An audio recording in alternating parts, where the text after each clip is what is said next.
السلام علیکم ورحمۃ اللہ وبرکاتہ۔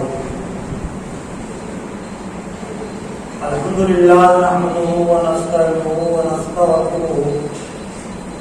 ونؤمن بہ ونتوکل علیہ ونعوذ باللہ من شرور انفسنا ومن سیئات اعمالنا۔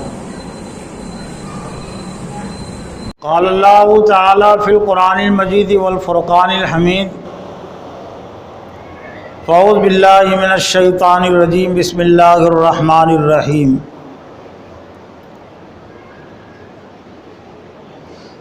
ربنا وابعث فیہم رسولا منہم یتلو علیہم آیاتک ویعلمہم الکتاب والحکمت ویزکیہم انک انت العزیز الحکیم۔ وقال اللہ تعالی ایضا الذین یتبعون الرسول النبی الامی الذی یجدونہ مکتوبا عندہم فی التوراۃ والانجیل۔ وقال اللہ تعالی ایضا فقد لبثت فیکم امرا من قبلہ افلا تعقلون۔ وقال النبی صلی اللہ علیہ وسلم بعثت معلما وقال ایضا بعثت لاتمم مکارم الاخلاق، او کما قال علیہ الصلوۃ والسلام۔ معزز و محترم دینی بھائیوں، بزرگوں، نوجوانوں، بچوں، آپ اچھی طرح جانتے ہیں کہ یہ ربیع الاول کا مہینہ ہے، اور یہ مہینہ حضرت صلی اللہ علیہ وسلم کی ولادت کے حوالے سے بھی جانا جاتا ہے، یعنی آپ کی پیدائش کے حوالے سے بھی جانا جاتا ہے، اور آپ کی وفات کے حوالے سے بھی جانا جاتا ہے۔ اور اسی مناسبت سے جب یہ مہینہ آتا ہے تو حضرت صلی اللہ علیہ وسلم کی سیرت کے حوالے سے مختلف بیانات ہوتے ہیں، مختلف تقریریں ہوتی ہیں، اور مختلف پروگرام ہوتے ہیں۔ یہ اور بات ہے کہ اس مہینے کی مناسبت سے بہت ساری رسومات بھی مسلم معاشرے میں پیدا ہو گئی، جس کی وجہ سے حضرت صلی اللہ علیہ وسلم کی زندگی کا اصل پیغام وہ رسومات میں دب کر رہ گیا۔ لیکن پھر بھی ہمیں کوشش کرنی چاہیے کہ اس موقع کے حوالے سے ہم حضرت صلی اللہ علیہ وسلم کی زندگی کے حقیقی پیغام کو سمجھیں، اور اس پیغام سے اپنے آپ کو بھی جوڑے، اور بطور خاص امت مسلمہ کو بھی جوڑنے کی کوشش کرے، اور بطور عام تمام انسانوں کو جوڑنے کی کوشش کرے۔ لیکن جوڑنے کا اصل ذریعہ اور اصل پیمانہ وہ علم ہی ہے۔ علمی لحاظ سے جب کوئی چیز ذہن اور دماغ کا حصہ بنتی ہے تو وہی چیز عملی لحاظ سے ذہن اور دماغوں کا حصہ بنتی ہے۔ تو حضرت صلی اللہ علیہ وسلم کی سیرت کے حوالے سے، آپ کی زندگی کو جاننے کے حوالے سے بنیادی طور سے تین موضوعات بنتے ہیں۔ تین موضوعات کے تحت حضرت صلی اللہ علیہ وسلم کی زندگی کا نچوڑ اور خلاصہ پیش کیا جا سکتا ہے۔ حضرت صلی اللہ علیہ وسلم کی زندگی کو جاننے کا، سمجھنے کا، اس سے نصیحت حاصل کرنے کا جو سب سے پہلا عنوان بنتا ہے، موضوع بنتا ہے، وہ ہے حضرت صلی اللہ علیہ وسلم کی سیرت طیبہ، یا آپ کی زندگی پیدائش سے لے کر نبوت تک۔ دوسرا عنوان اور موضوع بنتا ہے نبوت سے لے کر ہجرت تک، اور تیسرا عنوان اور موضوع بنتا ہے ہجرت سے لے کر وفات تک، اگرچہ یہ 3 موضوعات میں بھی نبی صلی اللہ علیہ وسلم کی مکمل زندگی پیش نہیں کی جا سکتی، لیکن اس مہینے کی مناسبت سے ضرور کوشش کرنی چاہیے کہ ان 3 موضوعات کے تحت نبی صلی اللہ علیہ وسلم کی زندگی کا کچھ نہ کچھ خاکہ،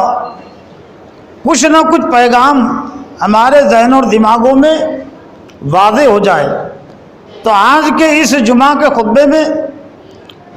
میں نے مناسب سمجھا کہ خود میری اپنی تذکیر توجہ کے لیے، آپ کی تذکیر توجہ کے لیے حضرت صلی اللہ علیہ وسلم کی وہ زندگی جو پیدائش سے لے کر نبوت تک ہے، جس کو بہت سارے مصنفین نے اور بہت سارے مقررین نے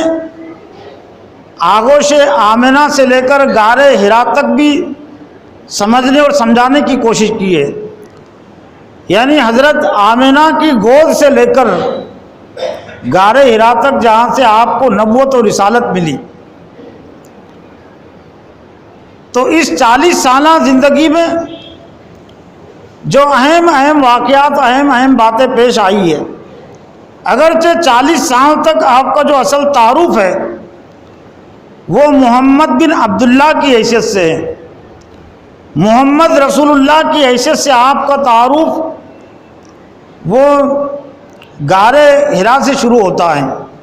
قرآن مجید کے نزول کے سلسلے سے شروع ہوتا ہے، یا یوں ہم کہہ سکتے ہیں کہ 40 سال کی عمر سے آپ کا تعارف محمد رسول اللہ کی حیثیت سے شروع ہوتا ہے۔ لیکن محمد بن عبداللہ کی آپ کی جو حیثیت ہے وہ بھی کچھ کم اہم نہیں ہے، اگرچہ محمد رسول اللہ کی حیثیت سے آپ کا جو تعارف ہے وہ ہدایت کے لیے، نجات کے لیے، دوزخ سے بچنے کے لیے اور جنت میں پہنچنے کے لیے، یا یوں سمجھ لیجئے کہ مکمل اسلام کو سمجھنے کے لیے، مکمل قرآن کو سمجھنے کے لیے نبی صلی اللہ علیہ وسلم کی 23 سالہ نبوی زندگی کافی ہے، جو 40 سال سے شروع ہوتی ہے اور 63 سال پر جا کر مکمل ہوتی ہے۔ یہ نبوی زندگی کافی ہے، لیکن جاننے کے لحاظ سے، سمجھنے کے لحاظ سے آپ کی وہ زندگی جو پیدائش سے لے کر 40 سال تک ہے، اس کا بھی کچھ نہ کچھ خاکہ ہمارے ذہن اور دماغوں میں رہنا چاہیے، تاکہ ہم خود بھی یہ سمجھ سکیں اور دوسروں کو بھی ہم سمجھا سکیں کہ 40 سال کے بعد حضرت صلی اللہ علیہ وسلم نے لوگوں کے سامنے جس اسلام کی دعوت دی، جس قرآن کی دعوت دی، تو ان کی سابقہ زندگی، پہلے زندگی کیسے رہی ہے، اخلاق و کردار کا اعلیٰ نمونہ،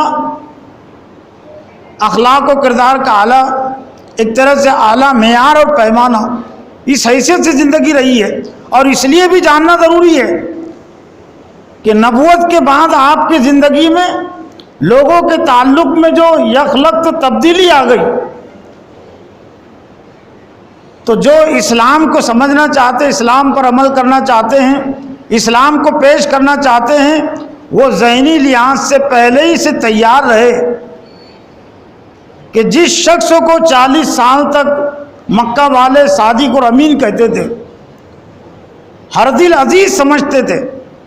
لیکن جب اسی اخلاق و کردار کے اعلیٰ نمونے نے، انک لعلی خلق عظیم، آپ اخلاق کے بلند ترین معیار پر ہے، جب اسی محمد صلی اللہ علیہ وسلم نے، جن کو صادق اور امین کہا جاتا تھا، اسلام کی دعوت پیش کی، تو پھر ان کے ساتھ لوگوں کا کیا سلوک اور برتاؤ ہوا۔ حضرت صلی اللہ علیہ وسلم جس زمانے میں پیدا ہوئے، تو ایسا لگتا ہے کہ اللہ تعالیٰ نے اس زمانے میں آپ کی پیدائش کے لیے بھی اور آپ کے کاموں کے لیے بھی کچھ حالات سازگار بنائے تھے۔ حالات سازگار اس معنی میں کہ لوگ اللہ کی بندگی کی طرف متوجہ ہو، ورنہ جس طرح کے حالات ہم سازگار چاہتے ہیں کہ کوئی دشمنی اور مخالفت ہماری نہ ہو، کوئی اعتراض کرنے والا، کوئی گالیاں دینے والا، کوئی مخالفت کرنے والا نہ رہے، تو ایسے سازگار حالات کسی نبی کو بھی نہیں ملے۔ حالات کے سازگاری اس معنی میں کہ لوگوں کے لیے اسلام کو سمجھنا، نبی صلی اللہ علیہ وسلم کی دعوت کو سمجھنا آسان تھا۔ حضرت عیسیٰ علیہ السلام کو دنیا سے گئے ہوئے تقریباً 600 سال کا عرصہ گزر چکا تھا۔ حضرت صلی اللہ علیہ وسلم کی جو پیدائش ہے عیسوی سن کے لحاظ سے وہ ہیں 22 اپریل 571 عیسوی، 22 اپریل 571 عیسوی۔ جہاں تک کہ اردو تاریخ کی بات ہے، جو مستند اور محفوظ تاریخ ہے وہ ہے 9 ربیع الاول۔ 9 ربیع الاول کی تاریخ بروز پیر صبح صادق اور سورج نکلنے کے درمیان کا جو وقت ہوتا ہے، یعنی گویا کہ بہت بہتر وقت صبح صادق سے لے کر طلوع آفتاب تک کا جو وقت ہے یہ بہت ہی بہتر اور اعلیٰ وقت ہے تمام 24 گھنٹوں میں سے۔ تو اس وقت آپ کی پیدائش ہوئی۔ دنیا میں بہت سارے لوگوں کے اندر حق کی طلب اور جستجو پیدا ہو گئی تھی۔ مکہ میں بھی کچھ لوگوں میں حق کی طلب اور جستجو تھی، اور بہت سارے دنیا کے لوگ حق کی طلب اور تلاش میں سفر کر رہے تھے۔ انہی میں سے حضرت سلمان فارسی رضی اللہ تعالیٰ عنہ ہیں، جو فارس کے رہنے والے تھے لیکن حق کی تلاش میں اور حق کی طلب میں وہ دنیا کا سفر کر رہے تھے، دنیا کی مٹی ایک طرح سے چھان رہے تھے۔ حضرت صہیب رومی رضی اللہ تعالیٰ عنہ روم کے رہنے والے تھے لیکن حق کی طلب اور جستجو میں وہ سفر کر رہے تھے، اور بالآخر ان کی ملاقات ہوئی اللہ کے رسول سے، حضرت سلمان فارسی کی بھی، حضرت صہیب رومی کی بھی۔ حضرت بلال رضی اللہ تعالیٰ عنہ حبش کے رہنے والے تھے، اسی مناسبت سے ان کی نسبت ہے حبشی۔ مکہ کے بھی کچھ لوگ حق کی طلب اور جستجو میں تھے، اور یہ ابرہہ کے مکہ پر چڑھائی کا جو واقعہ ہے وہ بھی نبی صلی اللہ علیہ وسلم کی ایک طرح سے پیدائش کے قریب کا واقعہ ہے۔ جو یمن کا گورنر تھا، حبش کی حکومت کی طرف سے یمن کا جو گورنر تھا ابرہہ، تو اس نے ہاتھیوں کی ایک فوج تیار کی اور مکہ پر چڑھائی کا اس نے ارادہ کیا کہ خانہ کعبہ کو ڈھا دیا جائے۔ مورخین نے مفسرین نے بات لکھی کہ اس نے ایک گرجا گھر اپنے تعمیر کیا تھا، اس نے تعمیر کیا تھا، اور اس کی خواہش تھی کہ لوگ اس کا طواف کریں، اس کا حج کریں۔ لیکن جب لوگوں کا رجحان اس طرف نہیں ہوا، لوگوں کا رجحان خانہ کعبہ طرف ہی رہا، تو اس نے مخالف اور دشمنی میں یہ فیصلہ کیا کہ اسی خانہ کعبہ کو ڈھا دیا جائے، جس کی وجہ سے لوگ میرے بنائے ہوئے گھر کی طرف متوجہ نہیں ہو رہے ہیں، لوگوں کا رجحان، لوگوں کا رجوع اس طرف نہیں ہے۔ خیر سبب اور واقعہ کچھ بھی رہا ہو، لیکن اس نے ہاتھیوں کی ایک فوج تیار کر کے مکہ کو ڈھانے کا فیصلہ کیا۔ یہ ابرہہ کے لشکر کی تباہی کا جو واقعہ ہے، جس کا تذکرہ سورہ فیل میں ہے، الم تر کیف فعل ربک باصحاب الفیل الم یجعل کیدہم فی تضلیل وارسل علیہم طیرا ابابیل ترمیہم بحجارۃ من سجیل فجعلہم کعصف مأکول۔ کیا آپ نے غور نہیں کیا؟ اللہ نے فرمایا، یہ تو قرآن مجید نازل ہوا اس واقعے کے یوں سمجھ لیجئے کہ 40 سال کے بعد، لیکن اللہ تعالیٰ نے مکہ والوں کو بھی واقعہ یاد دلایا، جو دشمنی کر رہے تھے، مخالفت کر رہے تھے دین حق کی اور اللہ کی بندگی کی، تو ان کو اللہ نے وہ واقعہ یاد دلایا۔ کیا تم نے غور نہیں کیا کیف فعل ربک باصحاب الفیل کہ اللہ تعالیٰ نے ہاتھی والوں کے ساتھ کیا معاملہ کیا؟ الم یجعل کیدہم فی تضلیل، کہ اللہ تعالیٰ نے ان کے منصوبے کو خاک میں نہیں ملا دیا، اکارت نہیں کر دیا۔ وارسل علیہم طیرا ابابیل ترمیہم بحجارۃ من سجیل، اور کیا ان پر پرندوں کے گول نہیں بھیجے جو ان پر کنکریاں برسا رہے تھے؟ اور وہ پرندوں کی کنکریوں کی وجہ سے ایک طرح سے اللہ تعالیٰ کی طرف سے وہ ایک بموں کی بارش تھی. آج کے بم بھی کچھ نہیں کر سکتے جو اللہ تعالیٰ نے وہ کنکریوں کے اندر طاقت اور قوت رکھی تھی. فجعلہم کعصف معقول، کھائے ہوئے بھوس کی طرح اللہ تعالیٰ نے ان کو کر دیا. تو ایک طرح سے یہ نبی صلی اللہ علیہ وسلم کی پیدائش سے 50-55 روز پہلے کا واقعہ، تاکہ مکہ والوں کو بھی اور عرب والوں کو بھی معلوم ہو جائے کہ محمد صلی اللہ علیہ وسلم جو 40 سال کے بعد اللہ کی بندگی کی دعوت لے کر اٹھنے والے آنے والے ہیں، تو لوگوں کے ذہن اور دماغوں میں یہ واقعہ بھی یاد رہے. ایک تو اللہ کی عظمت اور اس کی قدرت کا، اور دوسرے یہ کہ مخالفین اپنے انجام کو بھی سامنے رکھے کہ جس طرح سے خانہ کعبہ کے دشمن کا اور اس کو ڈھانے والے کا اللہ تعالیٰ نے یہ انجام کیا، ان کو اللہ تعالیٰ نے تباہ و برباد کر دیا کہ تم اگر محمد صلی اللہ علیہ وسلم کی دعوت کا انکار کرو گے، تم اگر محمد صلی اللہ علیہ وسلم کو ختم کرنے کی کوشش کرو گے تو تم محمد صلی اللہ علیہ وسلم کی دعوت ختم نہیں ہو سکتی، نہ محمد صلی اللہ علیہ وسلم ختم ہو سکتے ہیں، لیکن تمہارا حشر اور تمہارا انجام بھی وہی ہوگا جو ابرا کے لشکر کا ہوا. جن حالات میں حضرت محمد صلی اللہ علیہ وسلم پیدا ہوئے، ایک حالات تو ایک طرف کفر و شرک کے حالات تھے، اور دوسری طرف حق کی طلب اور جستجو کے حالات بھی تھے.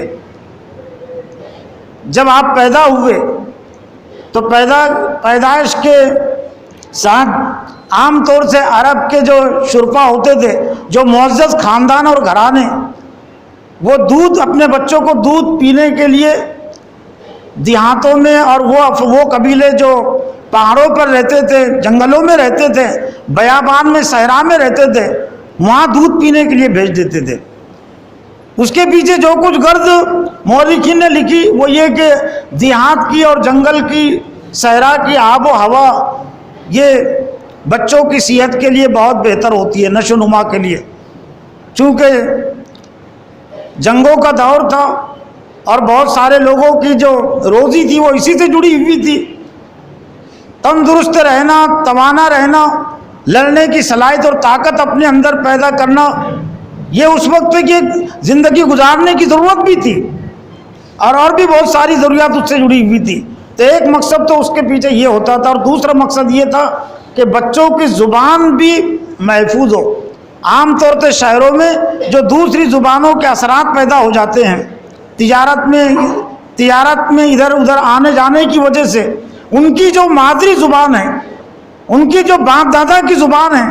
وہ بڑے شہروں میں متاثر ہو جاتی ہے، دوسری زبانیں وہاں غالب ہو جاتی ہیں. تو ایک مقصد ان کا یہ بھی تھا کہ بچے دیہات میں پلیں گے، چھوٹے سے بڑے ہوں گے، تو ایک طرف تو ان کی صحت اور تندرستی دوسری رہیں گی، اور دوسرے عربی خالص زبان سے ان کا تعلق و رشتہ جڑا ہوا رہے گا. لیکن حضرت محمد صلی اللہ علیہ وسلم کے ساتھ اللہ تعالیٰ کی ایک اور دوسری سنت بھی رہی ہے، جس میں اللہ تعالیٰ کی مدد و نصرت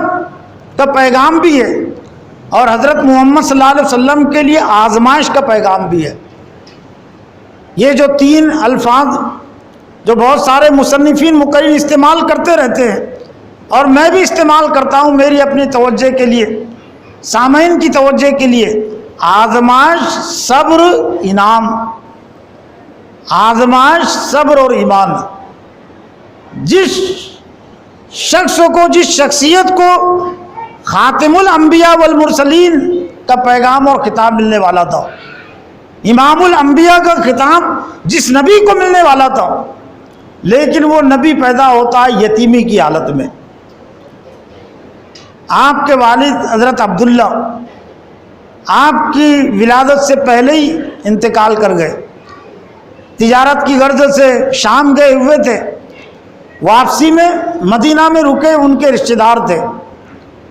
سلسلے نسب کے لحاظ سے یہ بات بھی ہمارے لیے قابل توجہ ہونی چاہیے، اور اس میں بھی اللہ تعالیٰ کی سنت ہے. اللہ کی سنت اس لحاظ سے تھے، یہ مکہ میں آپ پیدا ہوئے، لیکن آپ کی پیدائش سے پہلے ہی اللہ تعالیٰ نے آپ کی رشتہ داری مدینہ میں قائم کر دی تھی. آپ کے دادا کی دادا کی ننیالی رشتہ داری اللہ تعالیٰ نے مدینہ میں قائم کر دی تھی، اور وہ سب اللہ تعالیٰ کے نزدیک طے تھی نا یہ چیز کہ حضرت محمد صلی اللہ علیہ وسلم کا کچھ وقت مکہ میں گزرے گا اور مکہ سے پھر آپ مدینہ کی طرف ہجرت کریں گے، تو پہلے سے وہاں رشتہ داری آپ کی اللہ تعالیٰ نے قائم کر دی غیر محسوس طریقے سے۔ عبد المطلب کے جو والد تھے ہاشم، اور اسی وجہ سے آپ کا خاندان بنی ہاشم کہلاتا ہے۔ تو ہاشم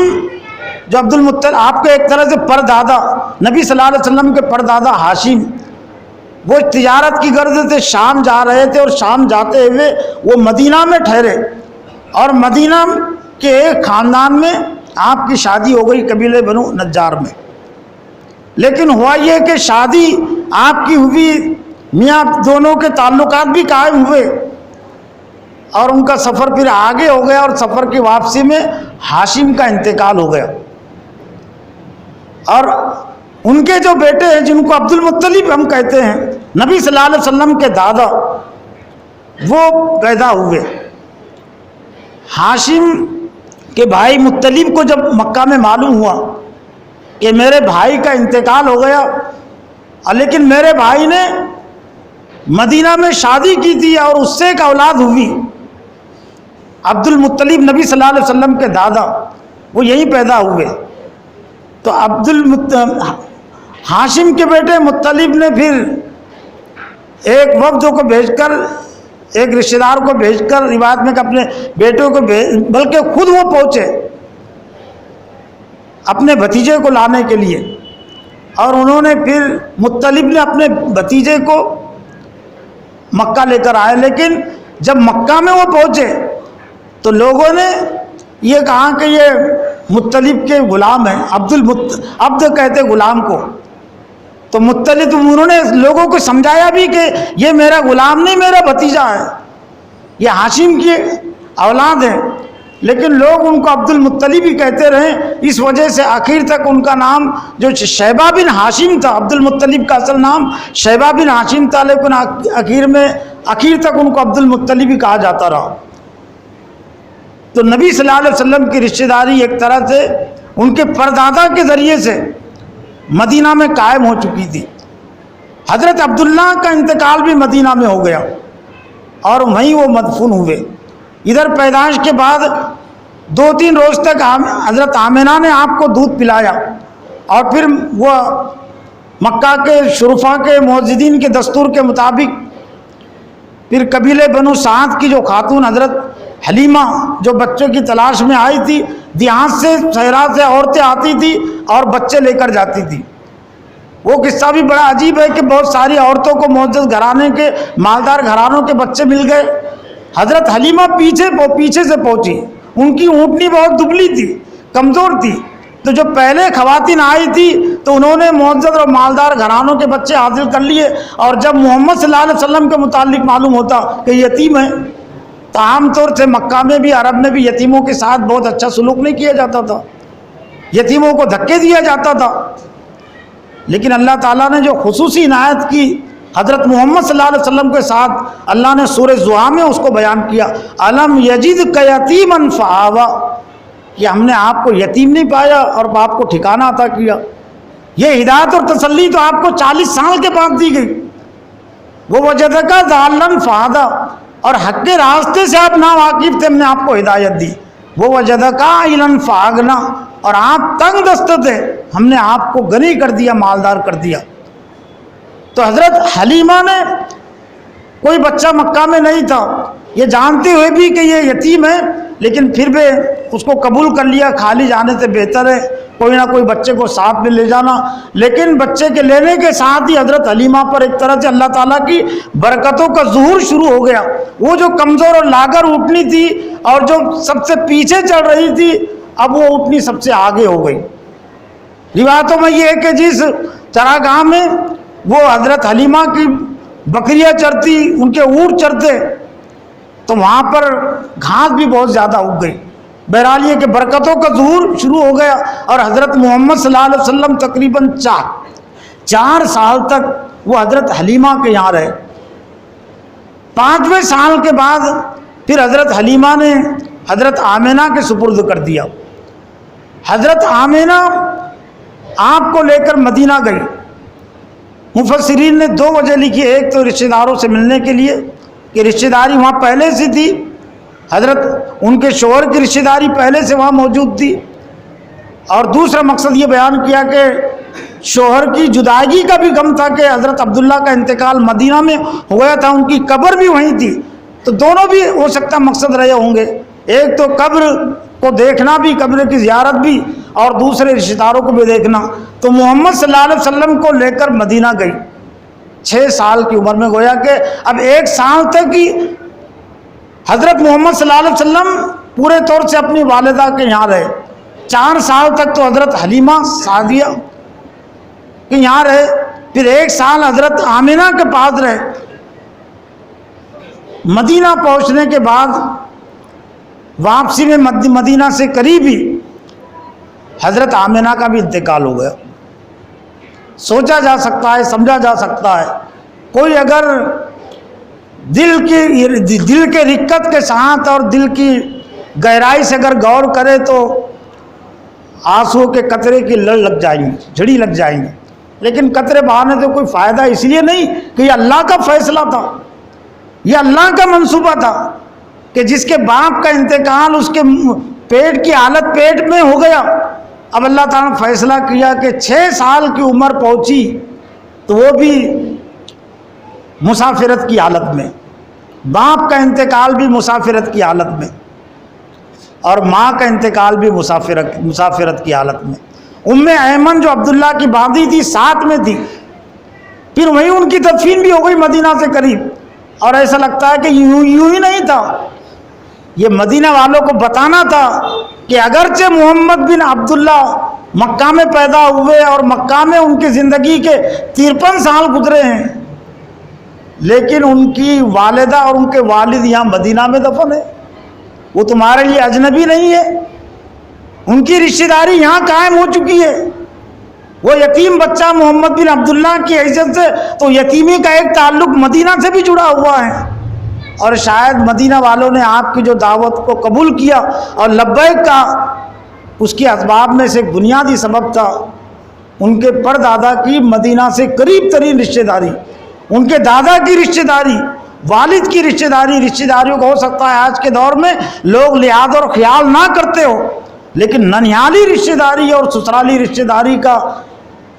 آج سے 100 سال 200 سال پہلے بلکہ 50-45 سال پہلے تو ہم نے بھی یہ اپنی آنکھوں سے دیکھا منظر کہ کوئی داماد اگر آ گیا، 55 سال عمر ہو رہی لیکن 45 سال پہلے کے کچھ نہ کچھ شعور ہے. داماد آ گیا، خود ہمارے گاؤں کی حالت یہ کہ داماد آ گیا تو جس کے گھر وہ آیا تو موقع تو بعد میں اس کو مل رہا ہے جانے کا، چائے پینے کا، لیکن لوگوں کے نمبر لگے ہوئے، حالانکہ غربت تھی، سب معاشی مسائل تھے، لیکن ہمارا داماد آ گیا، پورے خاندان والے اس کو اپنا داماد سمجھتے تھے. اور جو حقیقی جو قریب ترین رشتہ دار ہوتے ہیں بعد میں وہ پہنچتا تھا، لیکن جو ان کے رشتہ دار ہوتے تھے وہی اس کے میزبان بنتے تھے اور وہی اس کا اکرام بھی کرتے تھے. تو بہرحال یہ کہ اللہ کا منصوبہ تھا. 6 سال کی عمر میں والد کے سائے سے بھی محروم، والدہ کے سائے سے محروم، جس کو امام الانبیاء بننا تھا، جس کو خاتم الانبیاء والمرسلین بننا تھا، بعد میں آنے والے بھی کوئی یہ نہ سمجھے، امت محمدیہ کے افراد یہ نہ سمجھے کہ میرا تو کوئی ساتھ دینے والا نہیں، بے یار و مددگار ہوں، یتیم ہوں. نہیں، تمہارا نبی بھی یتیم تھا، اور صرف وہ یتیم ہی نہیں، وہ مسافرت کی حالت میں، اور والدہ کے سہارا بھی اس کو نہیں تھا، لیکن ایک قدم بھی ان کی دعوت کا راستہ نہیں رکا. اور کبھی ان کو بے یار و مددگاری جسے کہیں گے، اللہ تعالیٰ نے یہ چیز ان کے سامنے نہیں لائی. دادا کی پرورش میں آئے، لیکن 2 سال کے بعد دادا کا بھی انتقال ہو گیا. 8 سال کی عمر میں عبد المطلب کا بھی انتقال ہو گیا، لیکن عبد المطلب نے اپنے انتقال کے وقت ابو طالب جو حضرت محمد صلی اللہ علیہ وسلم کے حقیقی چچا تھے، حقیقی چچا کا مطلب یہ کہ ماں بھی دونوں کی، عبداللہ اور ابو طالب دونوں ایک ہی ماں سے تھے. اللہ کے رسول کے جو دوسرے چچا تھے ان کی ماں دوسری تھی، لیکن عبد المطلب کی یہ 2 بیٹے عبداللہ اور ابو طالب یہ دونوں ایک ہی ماں سے تعلق رکھتے تھے، اس لیے عبد المطلب نے ابو طالب کو وصیت کی، اور انہیں سے توقع کی جا سکتی تھی کہ وہ اپنے بھتیجے کی خبر گیری کریں گے، چنانچہ ابو طالب نے خبر گیری کا حق ادا کر دیا۔ نبوت کے بعد آپ کی دشمنی، آپ کی مخالفت شروع ہوئی، اگرچہ ابو طالب نے دین قبول نہیں کیا لیکن آخر تک وہ آپ کے پشت پناہ بنے رہے۔ مکہ والوں کی اور تمام قبیلے قریش کی انہوں نے دشمنی مخالفت مول لی، لیکن اپنی حیات تک انہوں نے نبی صلی اللہ علیہ وسلم کو کبھی بھی بیار و مددگار نہیں چھوڑا۔ سن 1090 میں ابو طالب کا نبوت کے 10 سال کے بعد بھی جبکہ مکہ میں مخالفت زوروں پر تھی، ابو طالب برابر ان کا ساتھ دیتے رہے۔ پھر یہ زندگی کے آپ کے زندگی کے ایام بڑھتے گئے۔ ابو طالب کی معاشی حالت بہت زیادہ اچھی نہیں تھی، وہ بھی غریب ہی تھے، تو محمد صلی اللہ علیہ وسلم نے مناسب نہیں سمجھا کہ اپنا معاشی بوجھ اپنے چچا پر ڈالے، تو انہوں نے بکریاں چرائی، بکریاں چرانے کا پیشہ اختیار کیا، اجرت پر بکریاں چرائی۔ ایک مرتبہ مدینہ میں اللہ کے رسول فرمایا کہ کوئی نبی ایسا نہیں گزرا کہ جس نے بکریاں نہ چرائی ہو، تو صحابہ کرام مکہ والے تو واقف تھے آپ سے کہ آپ نے بکریاں چرائی، لیکن مدینہ والوں کے لیے ذرا یہ تعجب کی چیز ہوئی، تو انہوں نے کہا کہ آپ نے بھی بکریاں چرائی؟ تو اللہ کے رسول فرمایا کہ ہاں میں نے بھی بکریاں چرائی، مکہ والوں کی مکہ کی پہاڑیوں پر میں نے 1 قرات 2 قرات کے بدلے میں نے بھی بکریاں چرائی۔ پھر عمر آگے بڑھی تو آپ نے تجارت کا پیشہ اختیار کیا، ابو طالب کے ساتھ بھی گئے اور پھر اپنے طور سے بھی جو کچھ کر سکتے تھے آپ نے کیا۔ پھر حضرت خدیجہ کے مال میں آپ نے تجارت کی، اور پھر 25 سال کی عمر میں حضرت خدیجہ سے آپ کا نکاح ہوا۔ حضرت خدیجہ نے آپ کی امانت اور دیانت کو دیکھ کر کچھ رشتہ داروں کے ذریعے سے نکاح کی پیشکش کی، ابو طالب نے بھی اس پیشکش کو قبول کر لیا، اور اللہ کے رسول نے بھی پیشکش اس کا قبول کر لیا، اور وہ اللہ تعالیٰ نے اسی احسان کا یاد دلا، وہ جدکا عائلن فاغنا، کہ ہم نے آپ کو غریب نہیں پایا، تنگ دست نہیں پایا، ہم نے آپ کو مالدار کری۔ پوری دولت حضرت خدیجہ نے پھر اللہ کے رسول کے قدموں میں ڈال دی، لیکن اللہ کے رسول نے اپنے اوپر کچھ بھی صرف نہیں کیا، آپ دوسروں کی مدد کرتے تھے اور اسی پر فخر بھی کرتے تھے اور اسی پر شکر بھی کرتے تھے۔ اور حضرت خدیجہ سے آپ کو ایک طرح سے 6 اولادیں ہوئی، 2 نریرہ، 2 لڑکے اور 4 لڑکیاں۔ نبی صلی اللہ علیہ وسلم کو سے کل اولاد 7 ہے، ایک اولاد ایک لڑکا حضرت ماریہ سے ہوا مدینہ میں، لیکن اس کے علاوہ 6 کی 6 اولاد حضرت خدیجہ سے ہوئی، لیکن اس میں بھی اللہ تعالی نبی صلی اللہ علیہ وسلم کی آزمائش جڑی ہوئی ہے۔ 6 اولادوں میں سے اور کل 7 اولادوں میں سے 6 اولادیں آپ کی زندگی میں وفات کر گئی، صرف حضرت فاطمہ حیات تھی، لیکن حضرت فاطمہ کے انتقال کی موت کی خبر بھی اللہ کے رسول نے آخری وقت میں دے دی تھی۔ اور وہ ایک واقعہ مشہور ہے کہ حضرت فاطمہ رونے لگی اللہ کے وسلم کی یہ مرد کی بیماری کو، تکلیف کو دیکھ کر، تو اللہ کے رسول نے تسلی دی، اور تسلی میں یہ بھی بات کہی کہ میرے خاندان میں سے مجھ سے جو سب سے پہلے ملنے والا ہے وہ تو ہے۔ تو حضرت فاطمہ نے جب یہ سنا تو خوش بھی ہوئی، اور اللہ کے رسول کی وفات کے 6 ماہ کے بعد حضرت فاطمہ کا بھی انتقال ہو گیا۔ لیکن باقی جتنی آپ کی اولاد تھی، لڑکے تو وہ تو بالکل بچپن ہی میں انتقال کر گئے، 2 سال کی عمر ہی میں ایک طرح سے لڑکے انتقال کر گئے۔ قاسم، ابو القاسم جو آپ کا لقب ہے وہ اسی مناسبت ہے کہ سب سے بڑے لڑکے تھے آپ کے قاسم، اور انہی کا لقب تھا طیب اور طاہر، اور پھر اس کے بعد دوسرے لڑکے عبداللہ، ان کا بھی انتقال بچپن میں، اور ایک طرح سے پوری زندگی میں، لیکن کوئی شکوہ شکایت نہیں۔ جبکہ شکوے کرنے کا اگر موقع ہو سکتا ہے کسی کے پاس، تو میرا اپنا احساس یہ کہ محمد صلی اللہ علیہ وسلم کے پاس تھا وہ موقع کہ اللہ تو نے مجھے رسولت اور رسالت اور ذمہ داری مجھے تو نے عطا کی، لیکن میرے باپ کو بھی تو نے میری پیدائش سے پہلے اٹھا لیا، 6 سال کی عمر میں ماں کو اٹھا لیا، اور میری جتنی اولاد تھی 7 اولادیں، 7 اولادوں کو بھی تو نے میری اپنی زندگی میں اٹھا لیا، اور اس وجہ سے مجھے ذہنی تکلیف پہنچے نہیں۔ افلا اکون عبدا شکور، سب سے بڑے شاکر امت میں سب سے بڑے شاکر شکر کرنے والے وہ محمد صلی اللہ علیہ وسلم ہیں۔ احمد بھی آپ کا نام ہے، سب سے زیادہ تعریف کرنے والے۔ والدہ نے آپ کا نام احمد رکھا، دادا نے محمد رکھا، لیکن دیکھیے اللہ کا منصوبہ، اللہ کا منصوبہ کیسے کام کرتا ہے۔ یہ احمد نام توریت میں بھی انجیل میں بھی ہے۔ کس نے کہا تھا؟ آمنہ کو۔ فرشتے نے بھی کہا ہوگا تو فرشتہ بھی اللہ کی طرف سے ہے۔ محمد کا نام 4 مرتبہ قرآن مجید میں، جو زمین و آسمان کی پیدائش سے پہلے